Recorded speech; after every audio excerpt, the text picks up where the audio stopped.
Good morning to all of you and Jai Hind. Welcome to Major Culture Classes Private Limited, Pragas, and welcome to our current affair arena. And this week, the first important current affair point is Rythu बंधु scheme.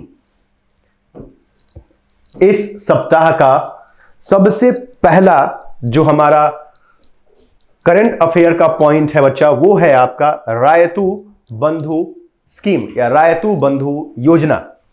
बच्चा, जब आप रायतू बंधु योजना की बात करते हैं तो रायतू बंधु योजना तेलंगाना सरकार की योजना है, जो कि 10 मई 2018 को करीमनगर जिले के धर्मराजपल्ली गांव में लॉन्च किया गया था. ठीक है.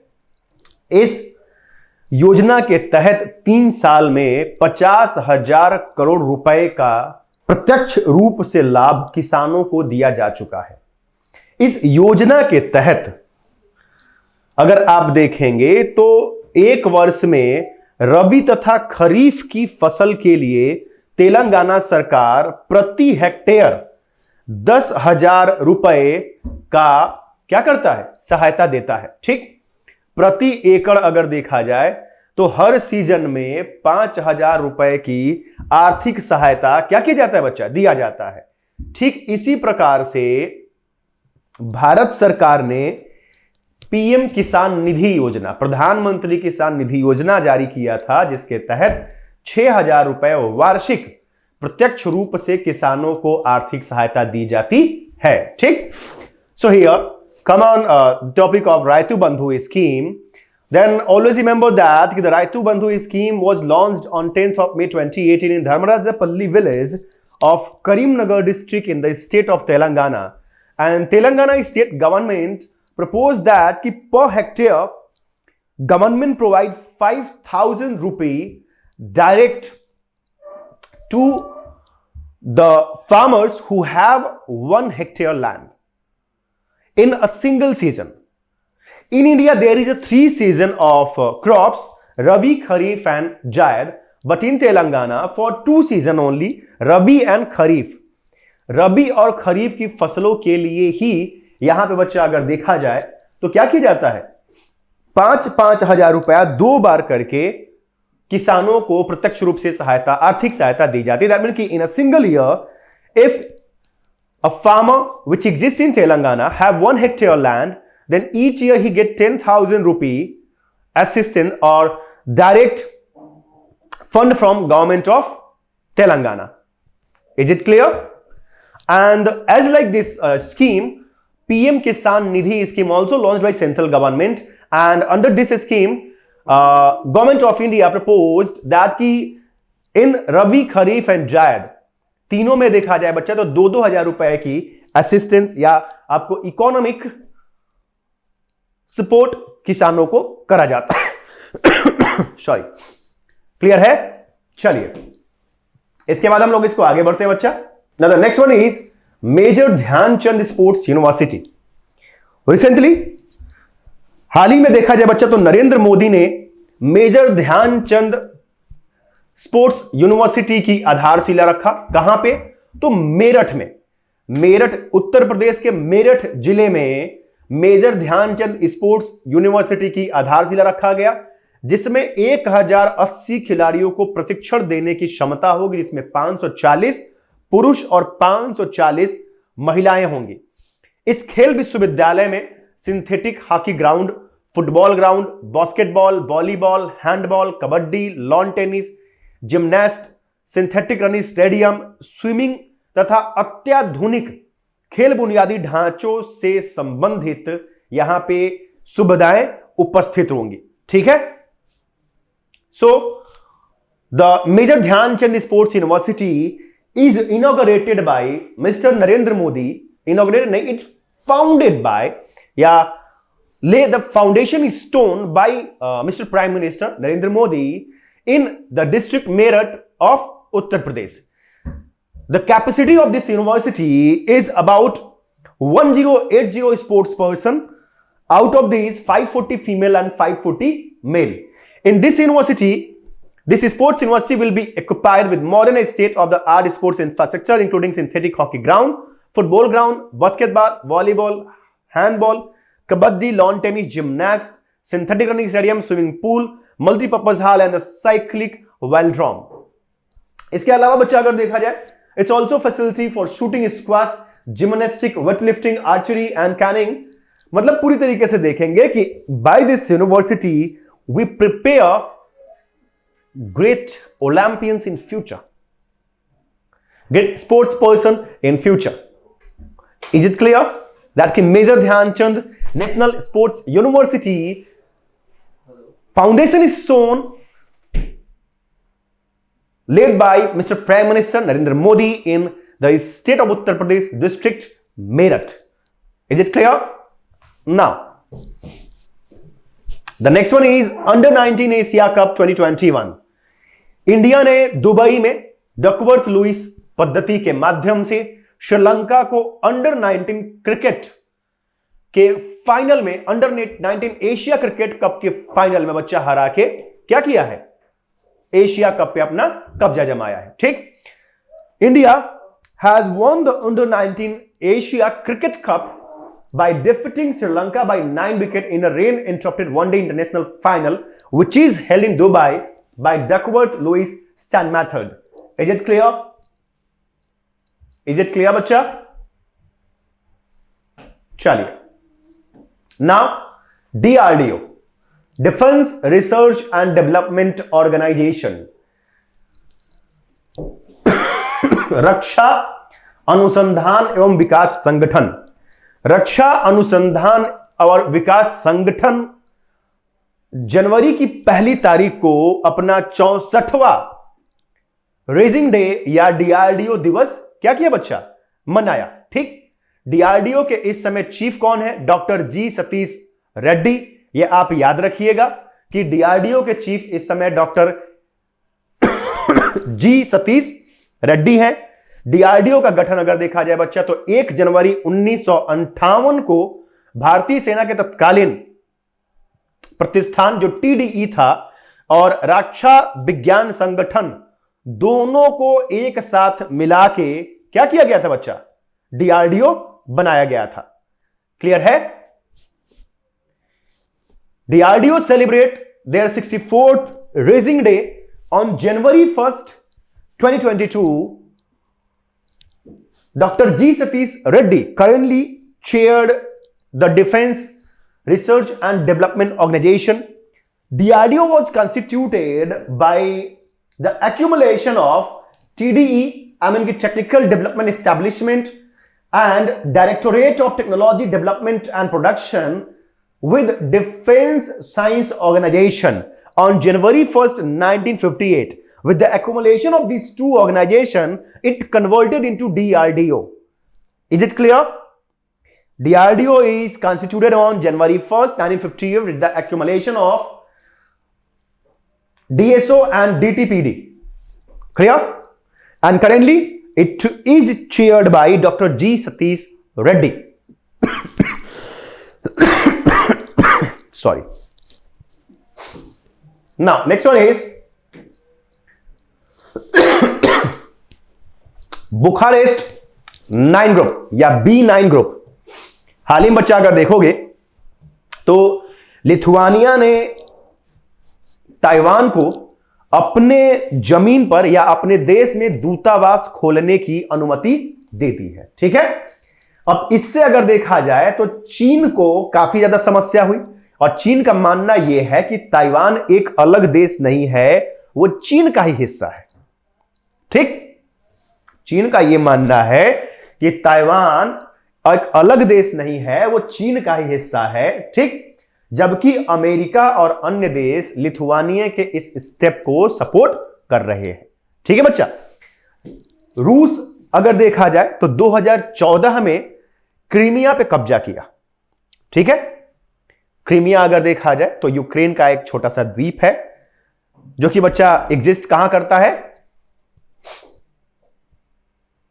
कहां करता है, अजोव सागर के किनारे पे, अजोव सागर के किनारे पे। ठीक है, अब अजोव सागर पे किनारे पे अगर एग्जिस्ट कर रहा है तो उस क्रीमिया पर जब रूस ने कब्जा किया तो उसी को ध्यान में रखते हुए ये बुखारेस्ट 9 या B9 ग्रुप क्या किया गया बच्चा, कंस्टिट्यूट किया गया। ठीक है, और इसमें अगर देखा जाए तो बुखारेस्ट 9 समूह में Poland, Romania, Slovakia, Lithuania, Latvia, Hungary, चेक रिपब्लिक, बल्गारिया और एस्टोनिया शामिल है। B9 ग्रुप को 2015 में क्या किया गया था बच्चा, स्टैब्लिश किया गया था। ठीक है, अब यहां पे आ जाइए, फिर से एक बार फिर से इसको देख लेते हैं। That Bucharest 9 group is now currently in news. Then the question is this कि व्हाट इज बुखारेस्ट 9 और B9 group. Then B9 group is constituted in 2015 due to the step of Russia over Crimean island. Crimea belongs to Ukraine, but Russian with a referendum क्या किया उन्होंने, Crimea को अपने में मर्ज कर लिया। क्रीमिया कहां एग्जिस्ट करता है, देन सी ऑफ अजो में एग्जिस्ट करता है।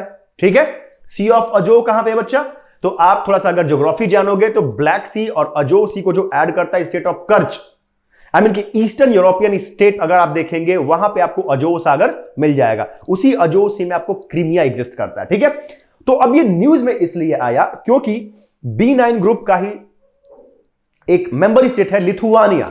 लिथुआनिया ने ताइवान को अपने यहां एम्बेसी ओपन करने की परमिशन दे दी, जिससे चाइना को प्रॉब्लम हुई। चाइना यह कहता है कि Taiwan is not a different nation state, it is part of China. And यह भी कहता है कि ताइवान ही नहीं, ताइवान के अलावा देखा जाए तो इनका यह भी मानना है कि Macau and Hong Kong are to belongs to them. ठीक है, सो यहां पे यह देखने लायक है कि चाइना की एक पॉलिसी लॉन्च की गई थी बच्चा, वन नेशन टू डायमेंशन। ठीक है, तो यह चाइना का कहना है कि with one nation two dimension policy Taiwan is integral part of China. So there is no need to support Taiwan or there is no need to open any embassy in favor of Taiwan. जो China कह रहा है वही सही होगा। ठीक, इस B9 group को बच्चा अगर देखा जाए तो B9 ग्रुप में स्टेट कौन कौन से आ जाएंगे बच्चा, B9 ग्रुप में आपके स्टेट्स आ जाएंगे कौन कौन से, Poland, Romania, Slovakia, Lithuania, Latvia, Hungary, चेक Republic, Bulgaria and Estonia. It was considered in 2015। Clear, and इसको बुखारेस्ट 9 कहिए या B9 ग्रुप कहिए, ये दोनों बच्चा एक ही होगा। क्लियर है, चलिए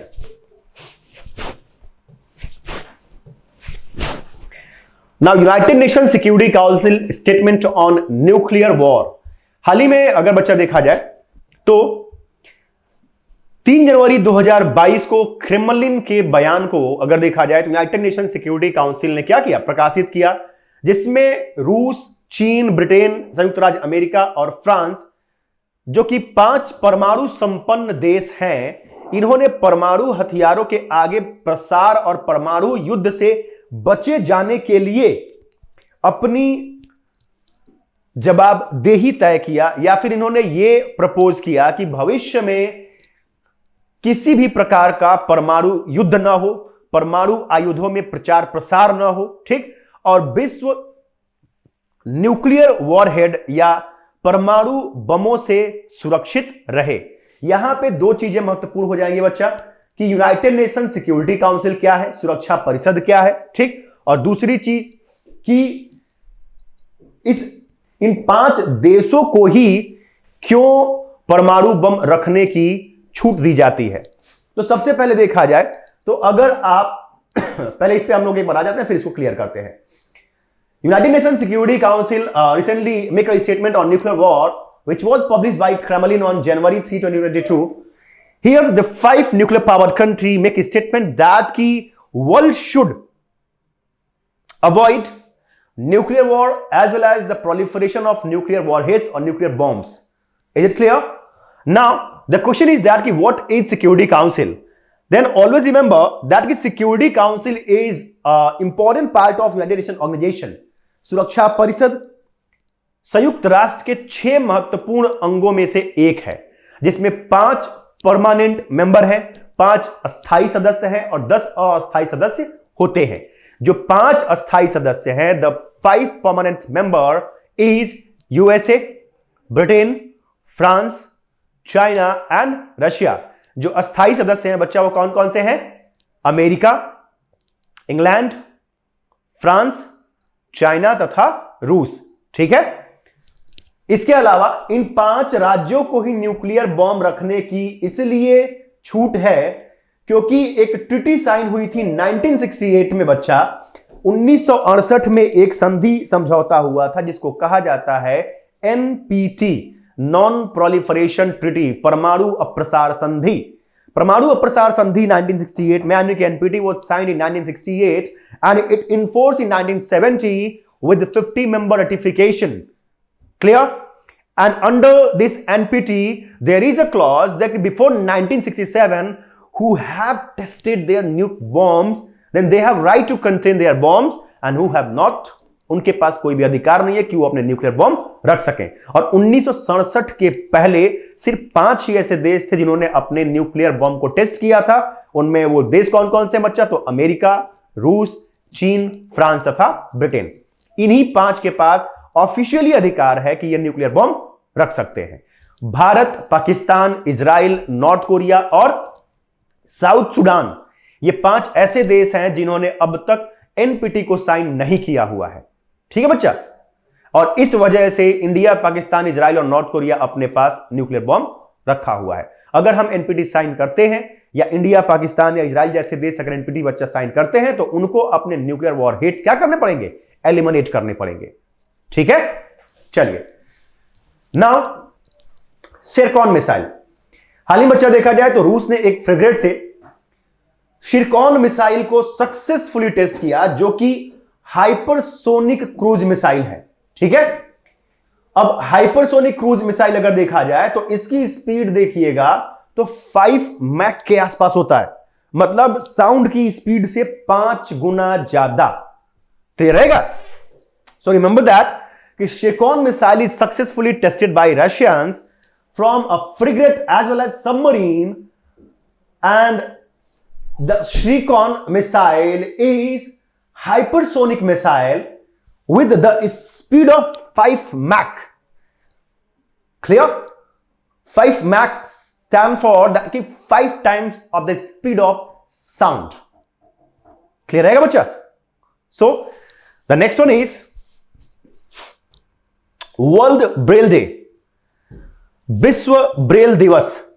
हर साल विश्व ब्रेल दिवस बच्चा देखा जाए तो 4 जनवरी को सेलिब्रेट किया जाता है। ठीक है, 4 जनवरी 1809 को अगर देखा जाए तो लुई ब्रेल जन्म, आई मीन कि 4 जनवरी 1809 को लुई ब्रेल का जन्म हुआ था और लुई ब्रेल ने दृष्टिहीन लोगों के लिए ब्रेल लिपि का आविष्कार किया था और उसी वजह से इनके जन्मदिन को ही हम लोग ब्रेल दिवस के रूप में क्या करते हैं? मनाते हैं। ठीक है, सो World Braille is observed on the birth anniversary of Louis Braille, which was born on 4th of January 1809, and he created Braille inscriptions for the blind people. Is it clear? So always remember, on 4th of January, Braille Day celebrate worldwide. Clear? Now, the next topic is Russian versus NATO in Ukraine. Recently बच्चा देखा जाए तो Russia और Ukraine के बीच जो विवाद है वो बढ़ते हुए नाटो तक पहुंच गया है। यहां पे भी क्वेश्चन देखा जाए तो कई सारे बन सकते हैं। सबसे पहले कि रूस और यूक्रेन में विवाद ही क्यों है? तो एज पर लास्ट टॉपिक आपने ये देखा कि रूस ने यूक्रेन के एक हिस्से पे, क्रिमिया पे रेफरेंडम के माध्यम से कब्जा कर लिया। उसके बाद से यूक्रेन और रूस में विवाद लगातार गहराता चला आ रहा है।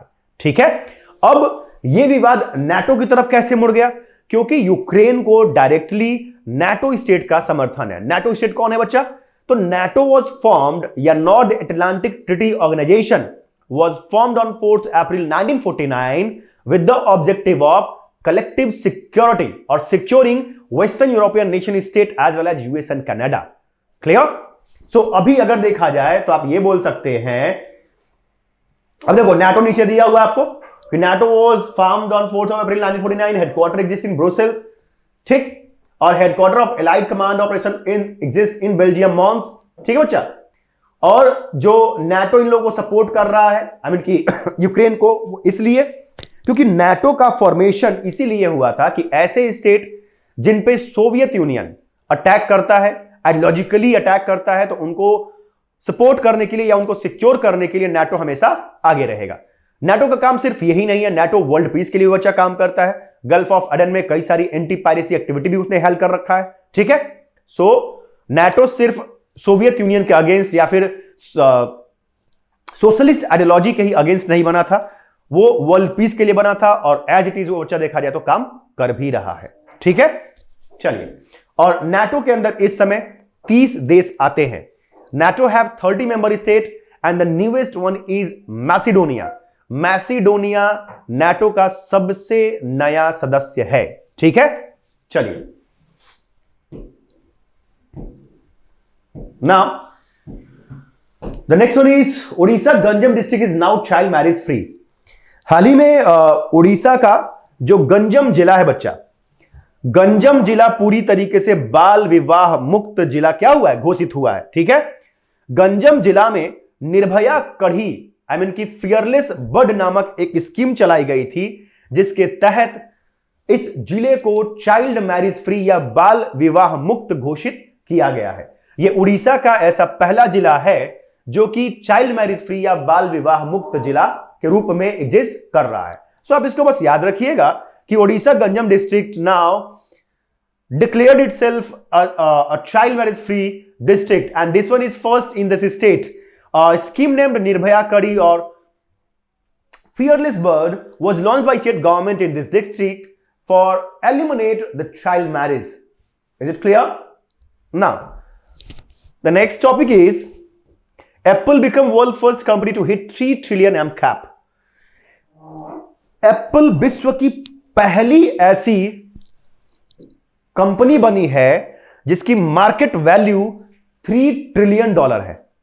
आज अगर देखा जाए तो $3 ट्रिलियन बड़े देशों की जीडीपी तक नहीं है, और बड़े देशों की जीडीपी से ज्यादा बच्चा अगर देखोगे तो एप्पल की इस समय मार्केट वैल्यू हो चुकी है, ठीक।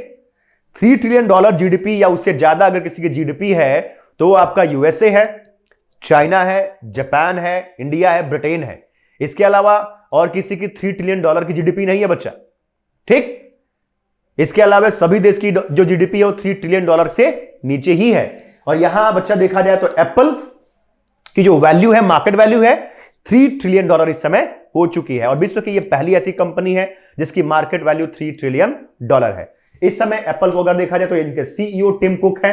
इसको फाउंड कौन किया था बच्चा? तो 1 अप्रैल 1976 को इसको फाउंड किया गया था। इसका हेडक्वार्टर कैलिफोर्निया क्यूपर्टिनो में है, और एप्पल के जो फाउंडर्स थे वो Steve Job, Steve Wozniak and Ronald Wayne थे। क्लियर रहेगा? चलिए अगला, Telangana tops in highest number of ODF villages. Telangana ने ओडीएफ गांव या ओपन डिफेक्शन फ्री गांव के काउंटिंग में अव्वल आया है, या तेलंगाना स्वच्छ भारत मिशन जो लॉन्च किया गया था बच्चा, उसके तहत सबसे ज्यादा गांव इस तेलंगाना राज्य में ओडीएफ या फिर ओपन डिफेक्शन फ्री हुआ है। दूसरे नंबर पे देखा जाए तो तमिलनाडु, और तीसरे नंबर बच्चा देखा है तो कर्नाटक का स्थान आता है। क्लियर रहेगा? सो तेलंगाना इज टॉप्ड, या Telangana secure top position in ODF village counting. Telangana, after Telangana Tamil Nadu is second and Karnataka is third. Clear? चलिए अगला है एक्सरसाइज मिलन 2022। इंडिया 25 फरवरी 2022, 25 फरवरी 2022 को होने वाले एक्सरसाइज मिलन के लिए 46 देशों को बच्चा क्या किया है? इनवाइट किया है, ठीक है। इस साल देखा जाए तो ये 11वां एडिशन क्या होगा? हेल्ड किया जाएगा। 1995 से एक्सरसाइज मिलन लगातार क्या किया जा रहा है बच्चा? हेल्ड किया जा रहा है। क्लियर है? चलिए अगला है new development bank. New development bank की अगर बच्चा बात करा जाए तो it is also known as BRICS bank, और हाल ही में इजिप्ट इसका सबसे नया सदस्य क्या हुआ है? बना है। BRICS have Brazil, Russia, India, China and South Africa. But New Development Bank have Brazil, Russia, India, China, South Africa, Bangladesh, United Arab Emirates, Egypt and Uruguay. जब आप एनडीबी की बात करते हो तो NDB was founded on 15th of July 2014 और इस समय प्रेसिडेंट अगर देखा है तो मार्कोस प्राडो है और इसका जो हेडक्वार्टर है बच्चा कहां है? संघाई में है। क्लियर रहेगा? तो न्यू डेवलपमेंट बैंक का रिसेंट मेंबर अगर कोई बना है तो वो कौन सा है बच्चा? इजिप्ट है, ठीक, मिस्र है। और इसमें टोटल न्यू डेवलपमेंट बैंक में इस समय 9 देश आते हैं जिसमें 5 ब्रिक्स के सदस्य, ब्राजील, रशिया, चाइना, इंडिया तथा साउथ अफ्रीका। इसके अलावा बांग्लादेश, संयुक्त अरब अमीरात, मिस्र तथा उरुग्वे क्या है बच्चा? इसके अन्य सदस्य हैं। जब न्यू डेवलपमेंट बैंक की बात करते हैं तो इसकी स्थापना 15 जुलाई 2014 को हुई थी। इसके करंट प्रेसिडेंट मार्कोस प्राडो हैं और इसका हेडक्वार्टर कहां एग्जिस्ट करता है बच्चा? संघाई में। ठीक है, इस हफ्ते का जो करंट अफेयर सेशन था आज के लिए, इस हफ्ते के लिए इतना ही। नेक्स्ट वीक में हम लोग फिर से मिलेंगे आप लोगों के साथ अलग करंट अफेयर के साथ। तब तक आप सभी अपना ख्याल रखें बच्चा। जय हिंद। क्या आपने भी देखा है भारतीय सेना में जाने का सपना? मेजर कलसी क्लासेस करेगा आपके ऐसे हर सपने को साकार। जुड़िए हमारे ऑफलाइन क्लासरूम प्रोग्राम के साथ जहां आपको मिलेगा एक्सपर्ट फैकल्टी टीम का guidance, best defence oriented books, बेहतरीन physical training, doubt counter facilities, special current affair की क्लासेस और मंथली यूनिट टेस्ट। आज ही लीजिए डायरेक्ट एडमिशन और पाएं 2000 का कैशबैक। अधिक जानकारी के लिए हमें कॉल करें 9696330033 पर और विजिट करें www.majorkalsiclasses.com पर। जय हिंद।